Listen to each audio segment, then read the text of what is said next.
Okay, I'm going to have to school this guy Zero Wolf on how much women hate him as a man.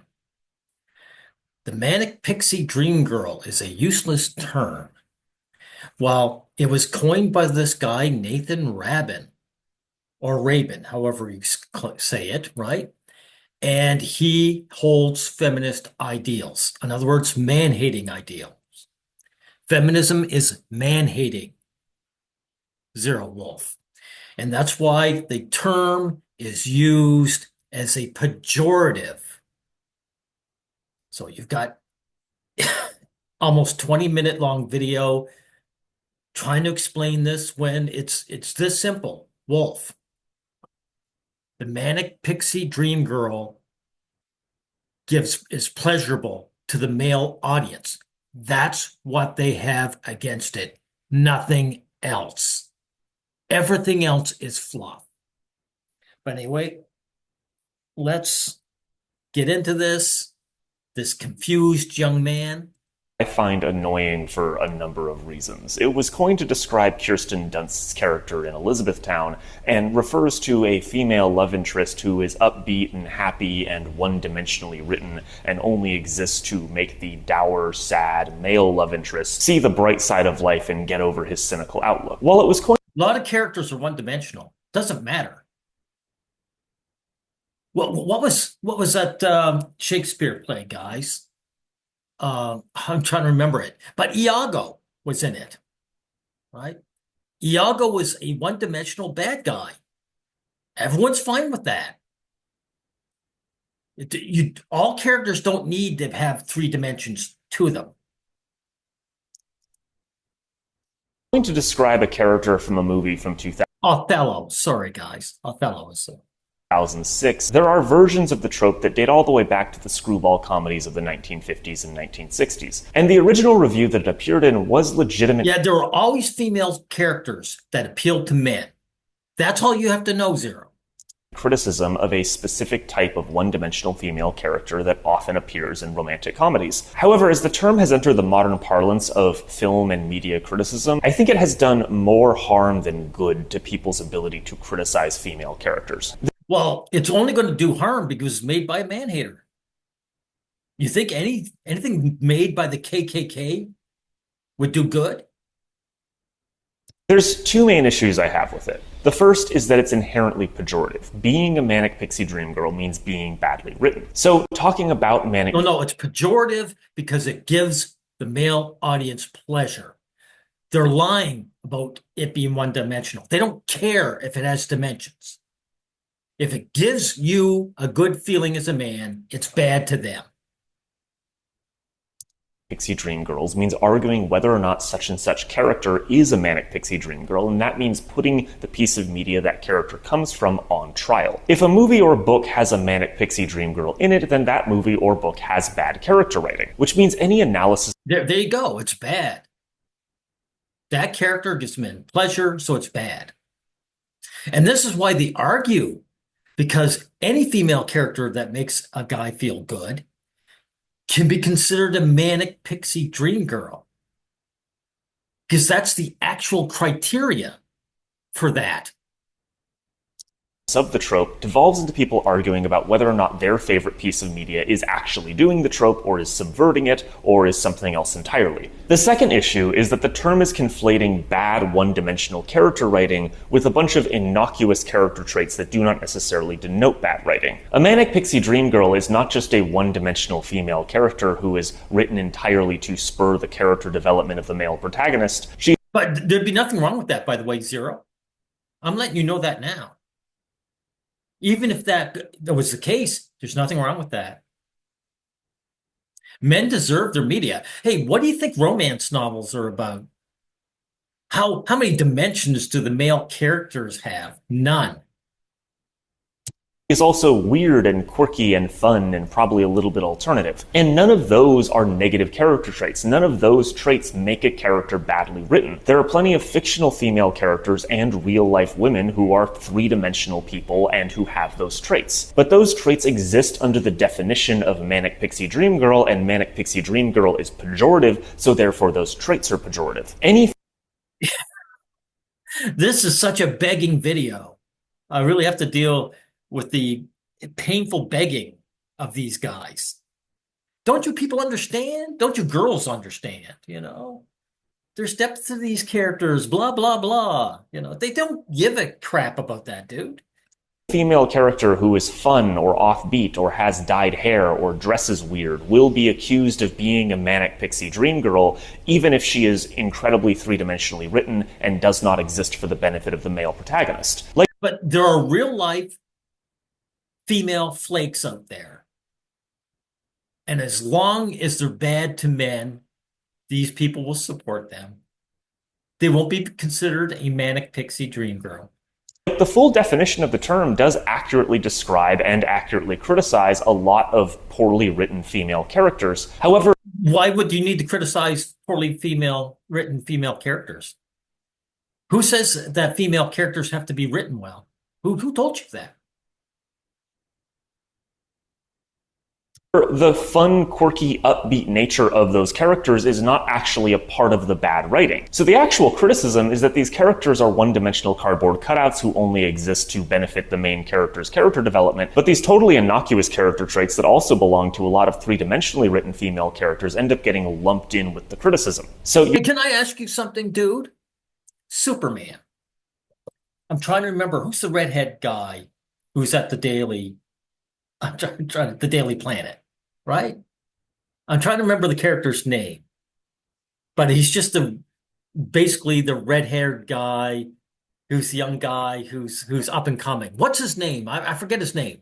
The point is, how many dimensions does he have? He has none. He's a one-dimensional character that serves the purpose of the Superman story. You have no complaints about that.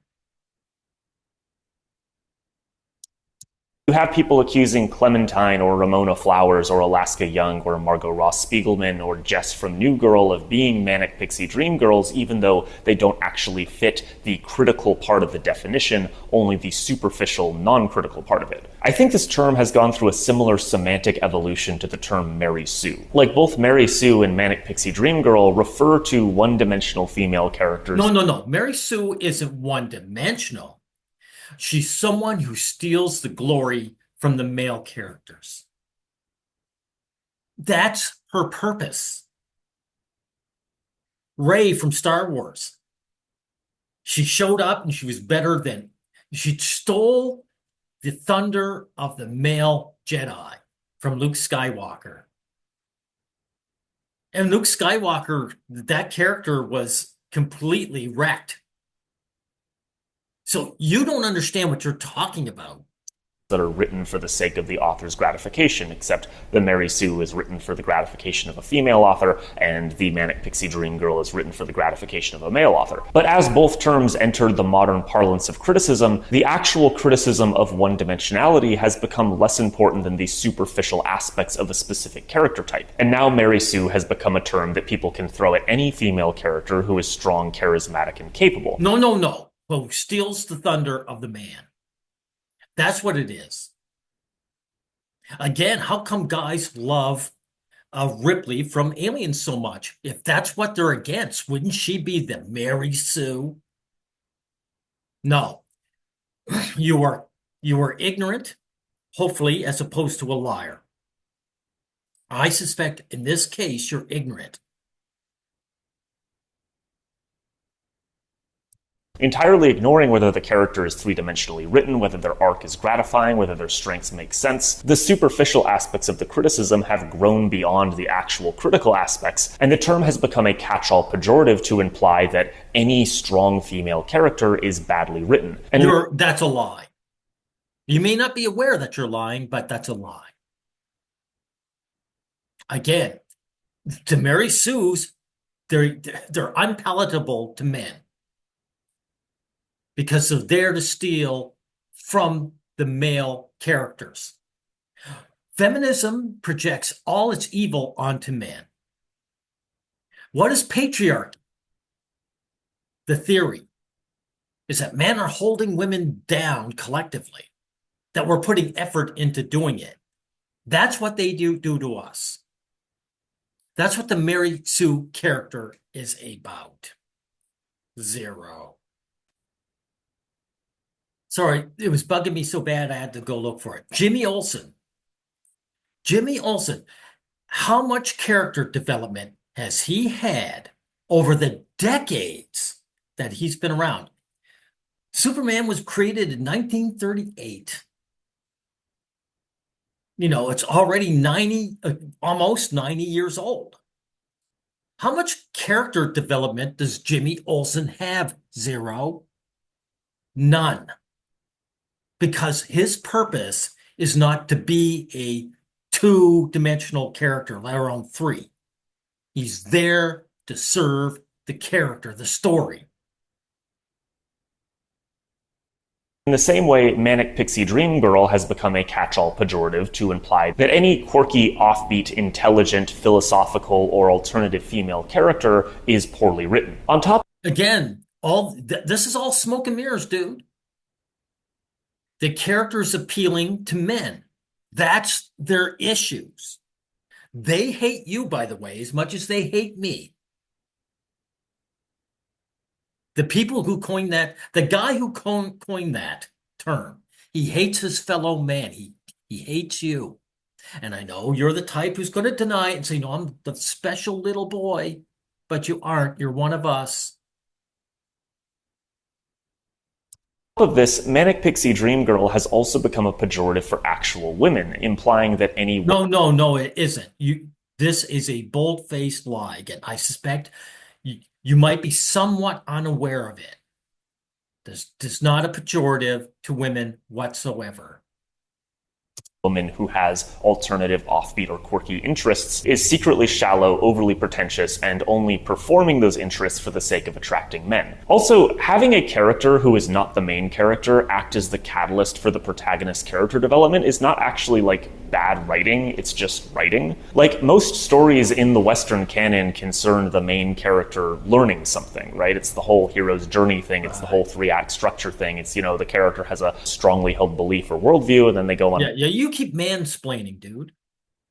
You keep mansplaining to the women who hate your guts. Adventure, and they learn about themselves, and they, develop a new worldview and whatever, right? That's kind of how writing works. And if a secondary character is important to the narrative, and a well-written character will be, that character will probably be at least partially the catalyst for the main character learning something. A lot of really great movies and books that have three-dimensionally written secondary characters, both female and otherwise. Yeah, again, Jimmy Olsen is necessary to Superman.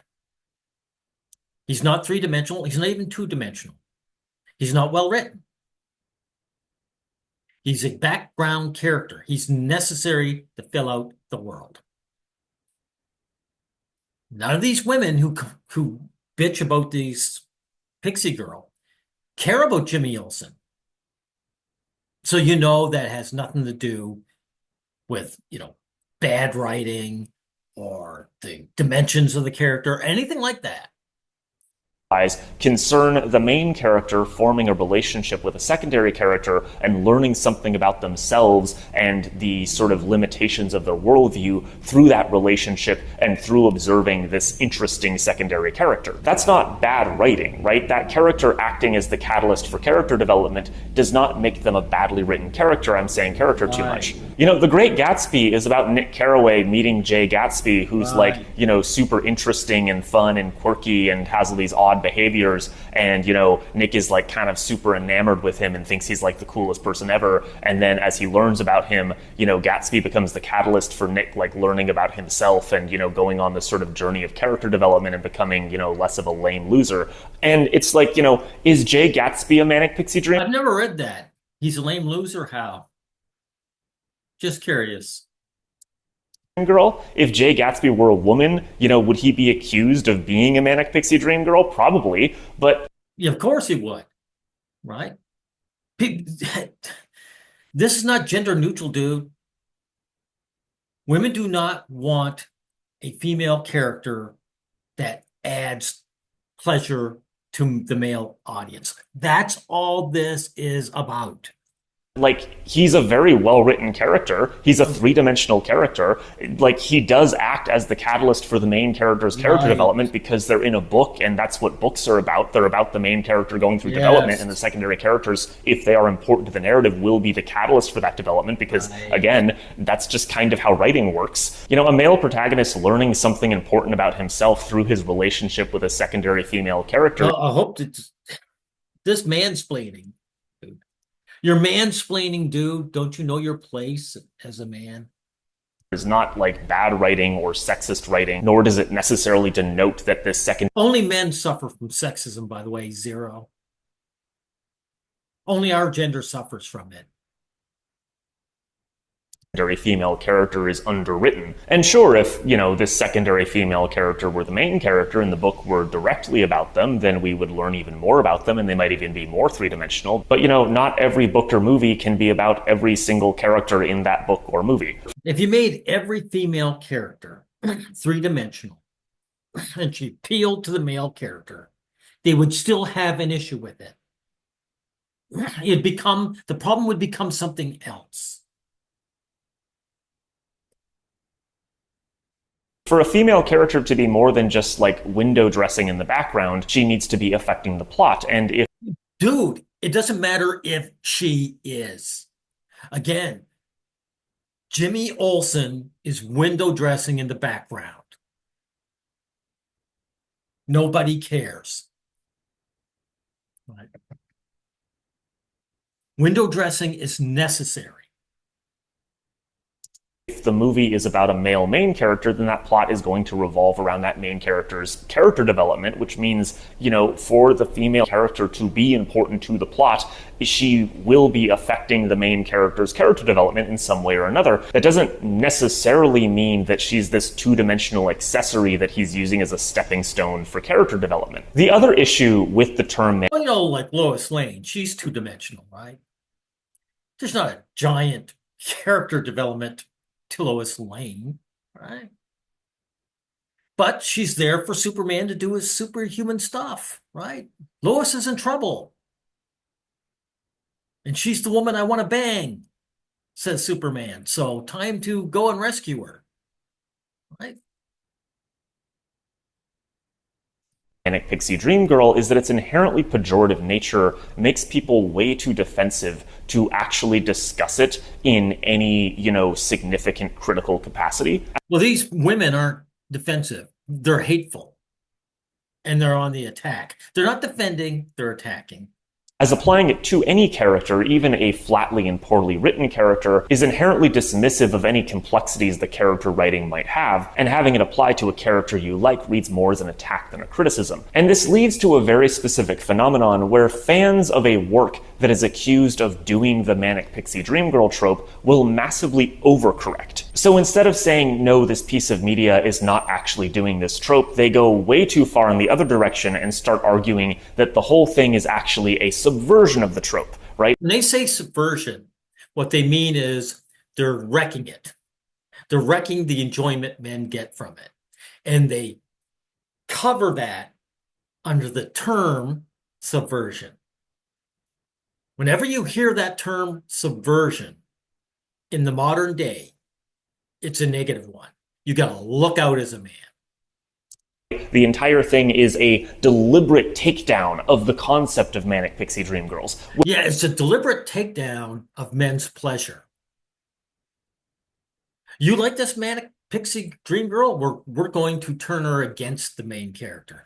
We're going to turn it against you. That's what's going on, Zero. I suspect if you ever see this video, you'll be in full denial mode.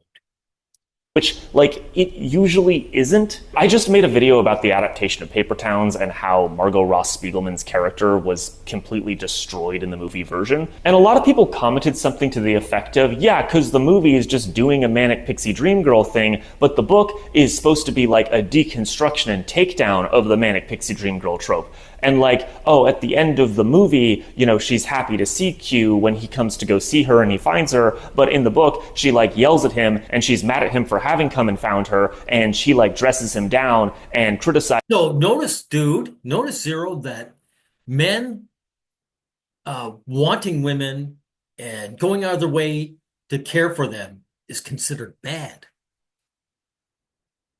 How is this not evil on its face? Even men's care for women is good. Well, did you ever hear that one like Head in the Freezer? Because I guess it was a comic strip where the hero's love interest was murdered and her head was put in the freezer. And of course, it shocks the male character because he cares so deeply about this female character. They use that as pejorative. They put it in a bad light because they hate us so much.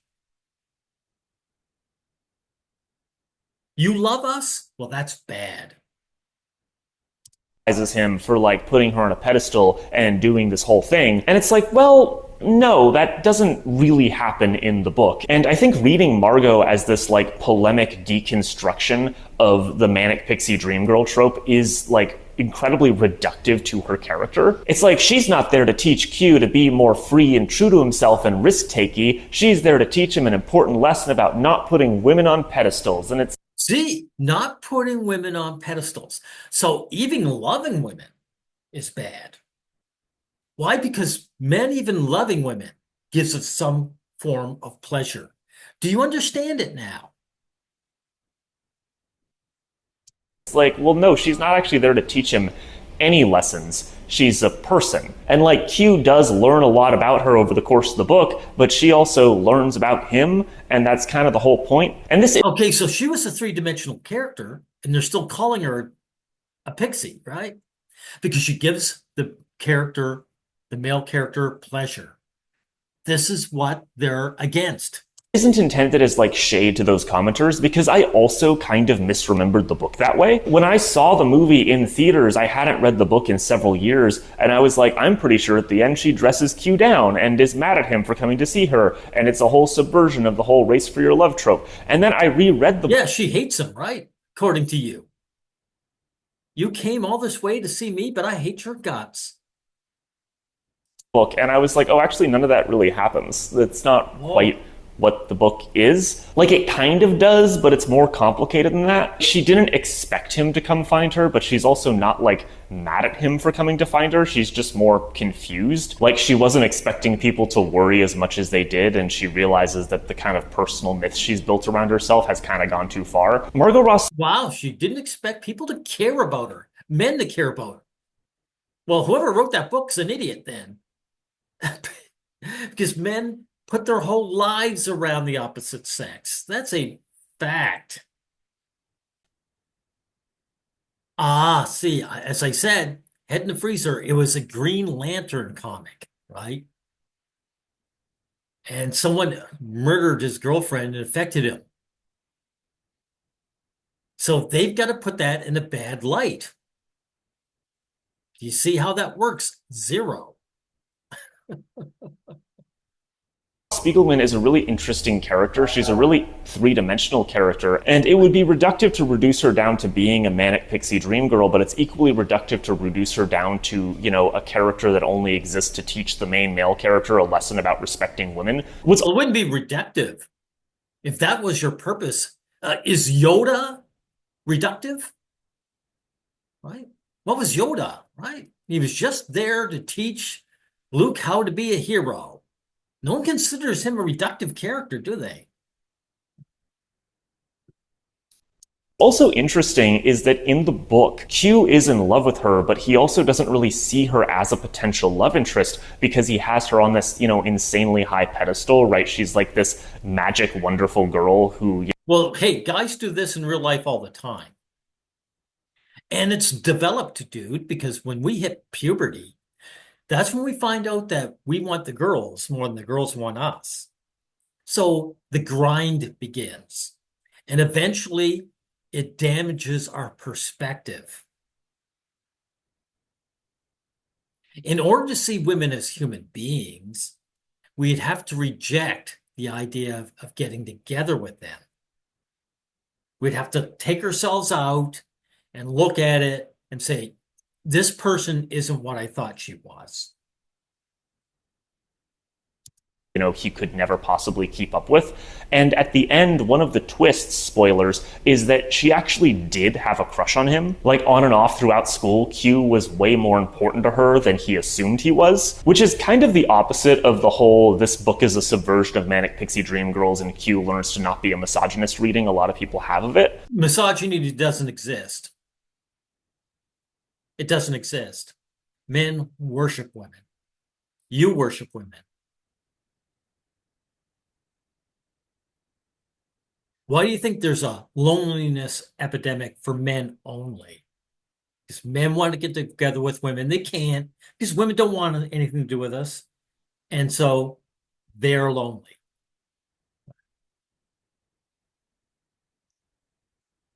So, like, in the book, she's got this notebook where she, like, writes out all her plans and stuff, but it's all kind of in code and nobody knows what it says, and she, like, rewrites on top of the same words multiple times. And at the end, it's revealed that a lot of what's in that notebook is stories that she wrote as a kid about her and Q going on adventures together. And the version of Q that she was writing eventually split off from the actual version of him, or at least, the version of him that she knew. So both Quentin and Margot had, like, mythical versions of each other in their heads. And, like, during the whole SeaWorld thing, Margot realizes that, like, maybe Q is actually more like the adventurous fictional version than she thought he was. And Q realizes that maybe Margot is more human and relatable and like him than he initially assumed she was. Like, Q, Yeah, more human like him.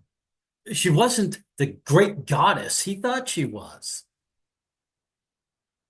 does learn stuff over the course of the book, but it's not really gendered. John Green's female characters in general get, Yeah, like, but you're making everything gendered, dude. You mentioned the word misogyny. That doesn't exist. Misandry is everywhere, dude. Women are collectively, like women are collectively working against men's interest. Misandry is everywhere. It's real. Misogyny doesn't exist. a lot of flack and a lot of accusations of being like manic pixie dream girls. Alaska Young and Margot Ross Spiegelman are both kind of parallel characters to each other, They're both these kind of intellectual, bohemian, kind of criminal. I didn't watch all of this, so I don't know if it's worth going on the rest. It's got almost halfway more to go. Whirlwind girls who act as kind of unattainable objects of desire for these nerdy, lame male protagonists. And again, what makes them lame? How come they're lame? How are they lame? They're just male. So you're essentially saying you're a man hater. Right? But they are unattainable.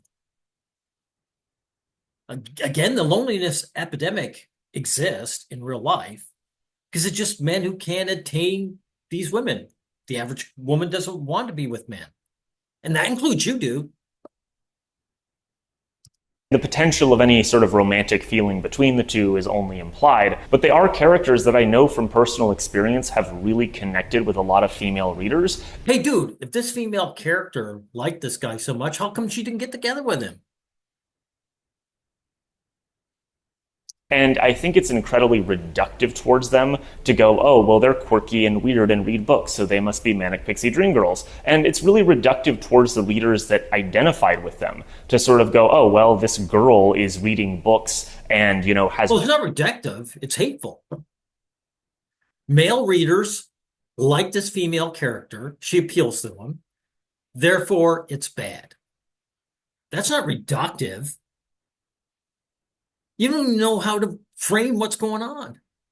Weird interests and, dresses kind of odd and is sort of offbeat. So this must all just be a big performance for the sake of boys to like her. And, like, just because something is fun and relatable doesn't necessarily mean it's not bad, right? I'm not. Do you notice, too, that women's idea of a man, the ultimate man, is a guy who grinds? He's not just a free spirit. That would make her puke.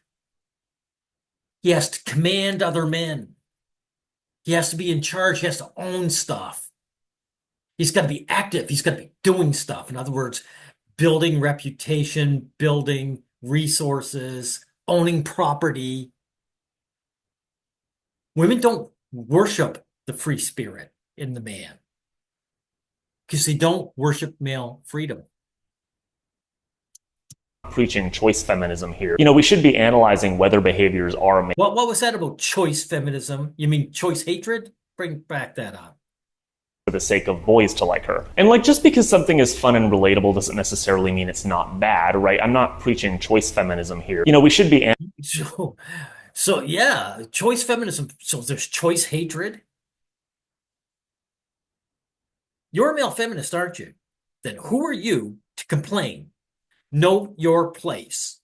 These feminist women are telling you what the scorecard is. You just go by it.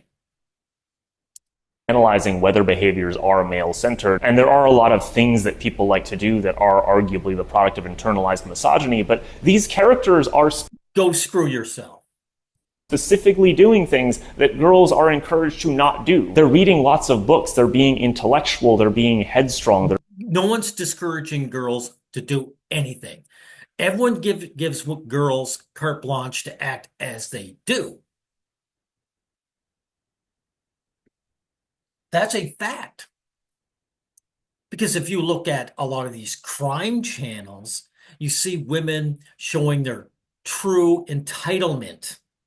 They've had a whole life of people supporting what they do, no matter how bad their behavior is.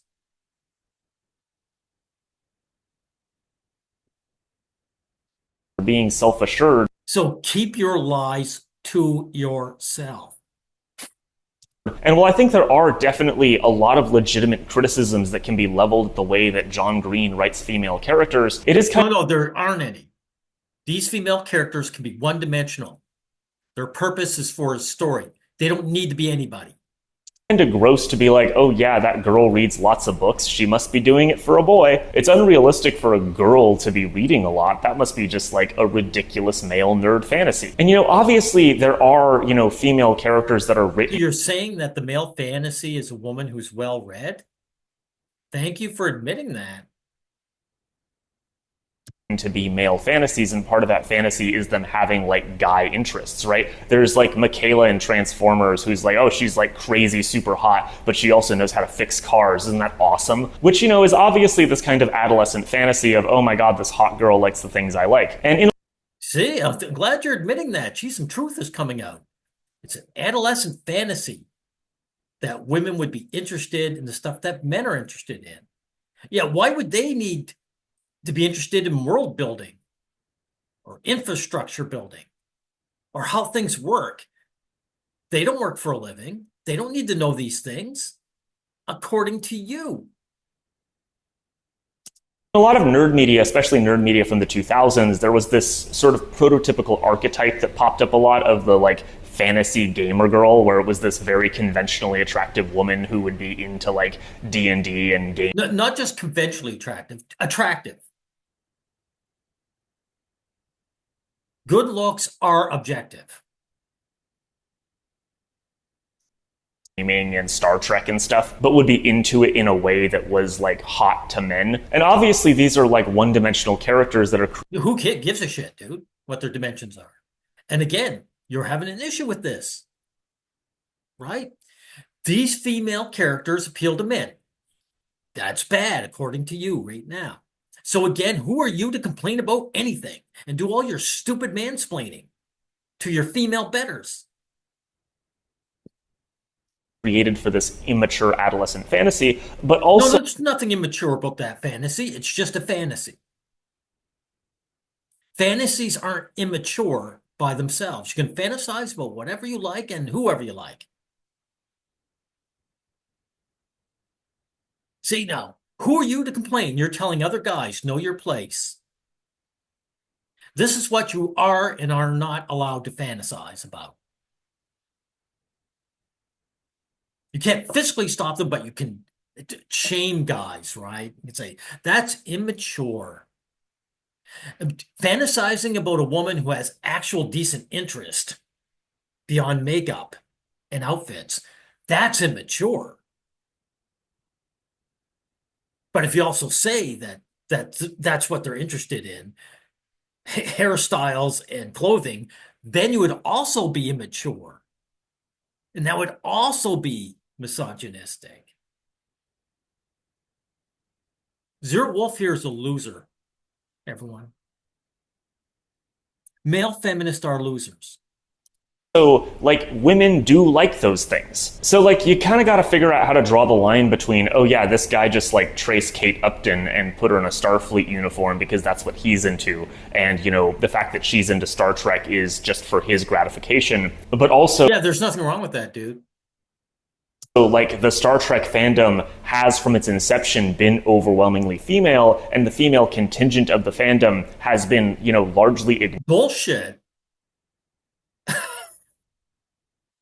I'm old enough to remember the original Star Trek. It was filled with guys. You're full of shit. You're lying now. Now you are just lying. Ignored in mainstream media. And so, like, saying that a girl into Star Trek must just be this unrealistic male fantasy is, like, reductive and erasive. Is erasive a word? Is, like, this reductive erasure of this broadly majority female and often ignored subculture. Like, So you're claiming that Star Trek is majority female fan base. Bullshit. Can you at least keep your lies uh, in the realm of reality? obviously, this is complicated and you can argue about it for days on end, but There's nothing complicated about women's hatred towards men. It's very simple. It's very lizard brain. And it's also very unjust. It's only complicated if you're telling lies, dude. You want your cake and eat it too. You want it both ways. So that's why it's complicated. I think the very basic sniff test is, do actual female readers or viewers relate to this character? Because, That's not a test at all. We don't need them to like our fantasies. They're not involved. If I have a fantasy, I don't need women's approval. You do. But then, of course, here you're making a stupid video and bucking them or trying to. You're trying to have it both ways. You're trying to defend what you like and also pander to the women who hate your guts. This is pathetic.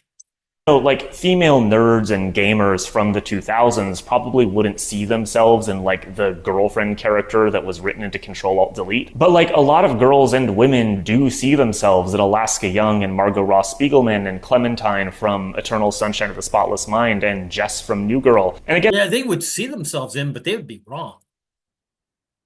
Most women are complete do-nothings and shallow. this is just like a basic litmus test because I just made a video about how I don't think Hermione was intended to be as relatable to female readers as she was. Hey, I saw that video of yours, right? And you're so pissed that that turf Rowling doesn't want you and other men involved, right? That's all it is. You're two groups of man haters fighting with one another. Why should I, as a self-respecting man, care? And like the I'm sorry about that. Get that.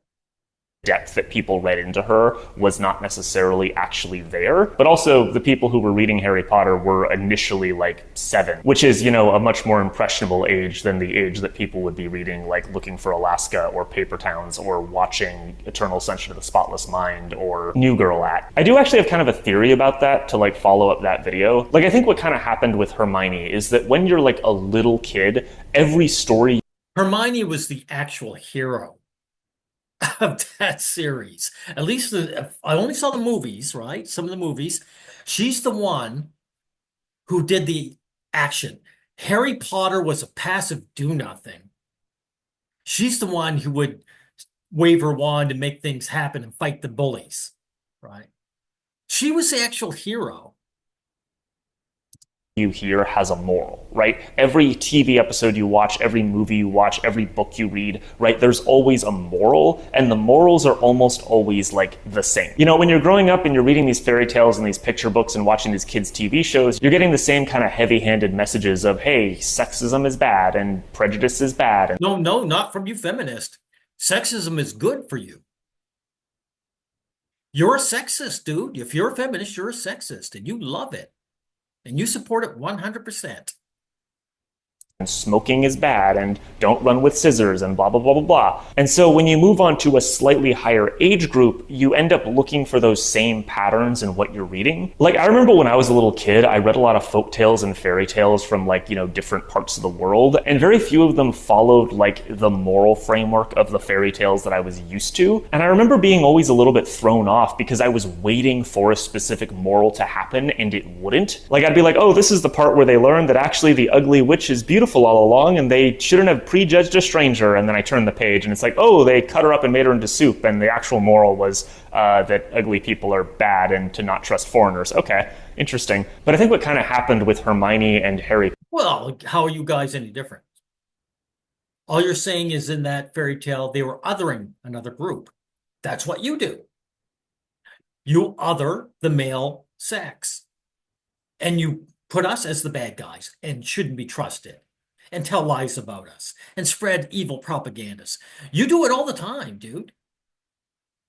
So all you're saying is you just disagree in who the target is. Potter and, But you are no better. Actually, you're far worse. The Harry Potter fandom, which was very, very young, reading these kind of liberal progressive morals into it that weren't actually there, is that they were raised with a lot Young people weren't reading anything into it. They were just enjoying the fantasy. of stories that had those liberal progressive morals. And so when they read the books and, certain elements. There's nothing liberal or progressive about a hate movement. You're a feminist dude. You aren't progressive. You are regressive. And you're right wing. And you're authoritarian. It seemed to point towards that being an eventual moral came up. They kind of just took that to its logical conclusion and assumed that that moral was in there somewhere. The point of all that is that, just because a lot of women and girls relate to Alaska Young and Margot Ross Spiegelman doesn't necessarily mean that, the way she's written doesn't have elements of sexism in it and there aren't, like, flaws to these. No, there is no sexism, dude. You're just lying now. I can comfortably say it's not that you're ignorant, you're just a liar. You're a typical man-hating liar. I need to hear the last, minute from this man-hater. You disgust me, dude. And know what I love about my life? Is that I don't have to grovel to the opposite sex like you are. I don't have to make simple things complicated because I want my cake and eat it too. I have complete contempt for people like you.